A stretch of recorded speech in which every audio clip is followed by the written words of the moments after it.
begin with updates regarding the Israel-Hamas war. The World Health Organization has announced Israel has agreed to a series of humanitarian pauses in Gaza to allow for the vaccination of children against polio. According to WHO representative in Gaza, Rick Pipacon, the polio campaign drive, which will begin on Sunday, aims to vaccinate around 640,000 children across the Gaza Strip. It comes as Gaza recorded its first polio case in a 10-month-old baby in 25 years.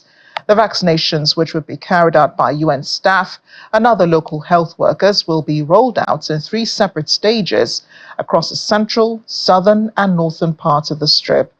During each stage, fighting will pause for 3 consecutive days between 6 in the morning and 3 in the afternoon local time.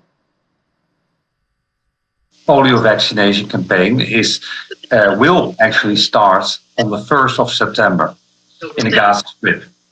During each round of the campaign, the Palestinian Ministry of Health, in collaboration with WHO, UNICEF, UNRWA, and partners, will provide 2 drops of the novel oral polio vaccine type 2, so-called NOPV2, to more than 640,000 children under 10 years of age.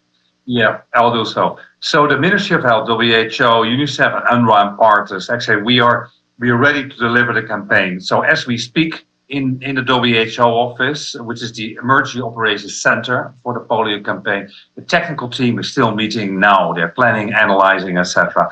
1.26 million doses of vaccines and 500 vaccine carriers have been delivered to Gaza already. 400,000 additional vaccine doses will arrive in Gaza soon. Over 2,180 health workers, community outreach workers have been trained to provide the vaccination, and very important, to inform communities about the campaign.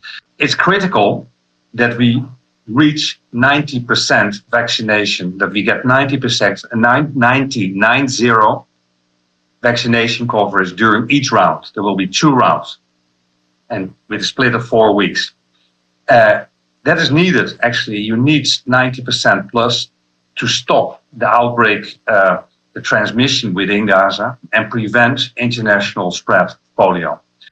What we welcome, we have a preliminary commitment for area-specific humanitarian pauses during the campaign, and we call on all parties to pause, of course, the fighting to allow children and families to safely access health facilities and community outreach workers to get the children who cannot access health facilities for polio vaccination. In response to this commitment of this area-specific humanitarian pauses, so it has been agreed that the campaign will be delivered in a phased approach over 3 days. So we start the 1st of September, and we start in central Gaza for 3 days, followed by South Gaza, and then followed by the north of Gaza.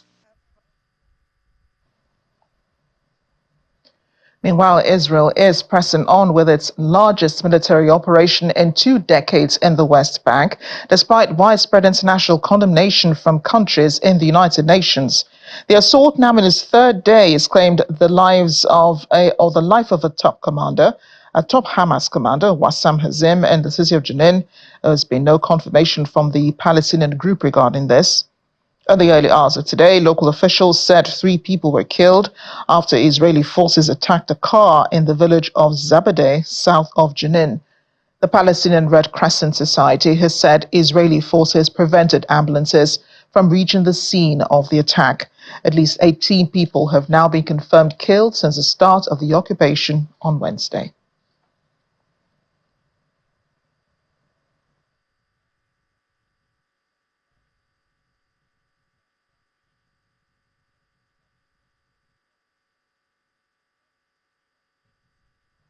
And there'll be more condemnation for Israel's military operation in the West Bank. The UK Foreign, Commonwealth and Development Office says it is deeply concerned about the methods used by Israel in its assault. The office said in a statement, which partly reads, "We continue to call on Israeli authorities to exercise restraint, adhere to international law, and clamp down on the actions of those who seek to inflame tensions." It adds, the UK strongly condemns settler violence and insightful remarks such as those made by Israel's National Security Minister Ben-Gvir, which threatened the status quo of the holy sites in Jerusalem. On Monday, Ben-Gvir, who has repeatedly ignored the Israeli government's long-standing ban on Jews praying at the Al-Aqsa Mosque compound, told Israeli army radio that if it were possible, he would build a synagogue at the compound area known to Jews as the Temple Mount. This move has made the EU consider sanctions on some Israeli ministers over hate comments.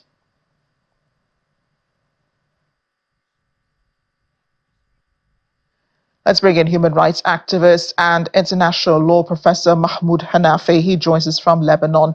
Mahmoud, thank you for joining us on the program. What do you make of Israeli raids across the occupied West Bank that started on Wednesday? The Israeli Defense Forces attacked this a major counterterrorism operation. Yes, thank you for this interview. Really, the Israeli attacks on West Bank is not related to any reason related to October 7 or military groups in West Bank. It is representing the systematic policy towards South Bank in order not to make any ability to create a new state, a Palestinian state, also to increase the level of settlements, also to make revenge against Palestinians after 7 October. But this policy is a general policy, and I think Israel is taking into consideration the good circumstances, good international circumstances, in order to go ahead in this military attacks over camps. And it is important to remind people that these camps, they are living Palestinian refugees. So the international community must ask itself, why are those people are refugees since 76 years? So Israel must be stopped now, and what is happening is in Gaza must not be related in any level with West Bank, because West Bank is considered the heart of Israel, Yehuda and Samira. So it is a very dangerous play, and the extremist government in Israeli cabinet are leading the area, not the West Bank or Gaza Strip, the Middle East, to a very dangerous level. Yes, and that's what everyone is concerned about, the level that this takes, the fight against Hamas and the instability in the Middle East too. This offensive is believed to be the first time since the Second Intifada, that's the major Palestinian uprising from 2000 to 2005, that several Palestinian cities have been targeted simultaneously. As a human rights activist, what are the implications, do you think, of this occupation under international law? Yes, West Bank is considered as occupation, is occupied by Israel, and Israel must protect the civilians and must not make any change in the ground, must not do anything that may touch or change the situation in West Bank. Really, as I started, it is a systematic policy, not related only to Netanyahu's government, but it is started since 1948 in order to make West Bank without any Palestinian, like what is happening in Green Line. Also, what Israel is trying to do in Gaza Strip, they are doing their best to evacuate Gaza and immigrate them forcibly outside the Gaza Strip.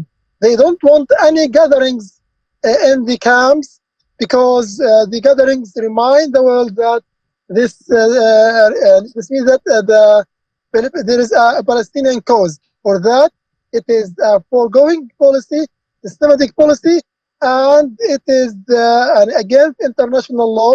And Palestinian people at this time, they have the right to defend themselves in different ways. They have nothing to do. There is no dream, no horizon to do except to say no for occupation. The IDF has tried to defend its actions in the West Bank. The military says it's eliminated a cell of fighters working against them. Just yesterday, the IDF said it eliminated 3 terrorists hiding in a mosque. Do you think that Israel has overachieved its goal of military operation, not just in the West Bank, but also in Gaza? Yes, yes. Now, who is governing Israel is a very extremist and rightist government, and they are searching for a war in Lebanon, in Iran, in West Bank, in Gaza Strip. And even though they said that Al-Fahm, it is a Palestinian city in Israel, they said Palestinian people must leave their houses. We don't want Palestinians to live neighboring Israeli citizens. It is a very dangerous policy. So, as I told you, this policy will affect the whole area, and as we see, the area is now in a very sensitive situation. I think anytime it will be, the fire will be placed here and there. For that, it is important for all countries around the world, from Africa, from Islamic states, from Arab states, all the world must do the best in order to stop this policy. It is a very dangerous policy. It is violating the stability in the whole world, not in our area. So, Security Council must also do its best in order to make the area peaceful and stable. Otherwise, we will face different clashes here and there. I think you're probably on the front line of witnessing the degeneration into regional crisis here that Israel has caused in the Middle East. Lebanon and Iran now in the mix. Hezbollah militants are being targeted by Israeli forces and Israeli airstrikes. Lebanon has vowed to retaliate the assassination of its top commander. What message do you think the human rights community could be sending amid all that is going on regarding the war, and how far Israel has taken this to include not just Gaza, but now the West Bank, but even Lebanon, which seems to be in its sights? Yes, I think USA is playing this role, because USA in one world can stop this war, either in Gaza or in West Bank. But as we see that USA don't want Israel to be defeated, because it is representing its interests in our area. So our question must be directed to USA and to Germany, to UK and France. These countries who are supporting the criminal war in Gaza and West Bank in order to stop it is a genocide. Otherwise, the whole world will pay the price, because our society is a global, is like a small village. Everywhere will be affected. Look what is happening in Red Sea. Look what is happening in West Bank, in south of Lebanon. Iran will be reply. So these states must be rational, must be equitable, must be an objective in this crisis in our area. But Mahmoud, do you condemn the activities of Hezbollah and Hamas in Gaza, in Lebanon, and against Israel? Yes, really, what is happening in Gaza, or what is happening in West Bank, or what is happening in south of Lebanon, it is a kind of reaction, a kind of resistance, because it is related closely to occupation. Gaza Strip is occupied. West Bank is occupied. Shib'a and Al-Ghashar and Kfar Shuba are occupied. For that, what do you expect from these areas which are subjected to occupation? It is simply, for every action there is reaction. For every occupation there is resistance. The world must know this fact, because France in the past was subjected to occupation from Germany. So the French people resisting Hitler and its army And at that time, all the world welcome and check and greet this reaction. So the same thing, West Bank, Gaza Strip, and also south of Lebanon is under occupation. For that, the natural response is resistance. It is an illegal truth and must recognize this truth. So you're saying that their attacks against Israeli citizens, and against the Israeli people is justified because they feel that they're being oppressed by the Israelis? No, no. And if, from a conceptual view, targeting civilians is rejected. But Israel is able to, to make, is able to differentiate, to distinguish between civilians and military targets and militants. But according to Palestinian people, they have nothing. They are unable to distinguish. But in general, I condemn any targeting civilians.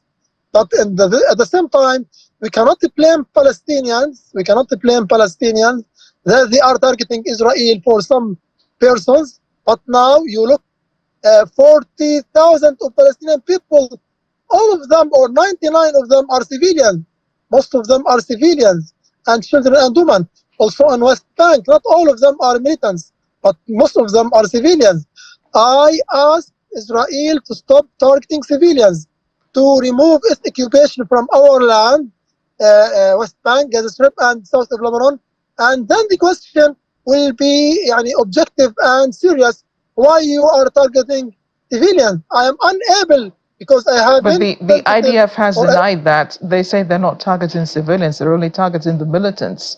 Now, unfortunately, according to the IDF, these militant groups use the civilians as human shields. yes, it is Israeli reasons, and it is Israeli justification, because Israel has a very advanced ability to know who is civilian and who is not civilian.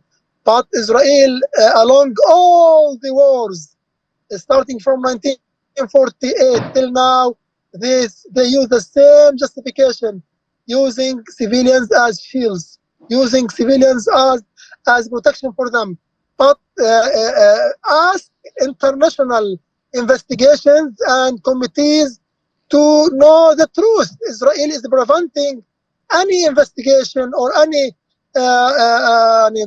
researchers or any international organizations to know the truth.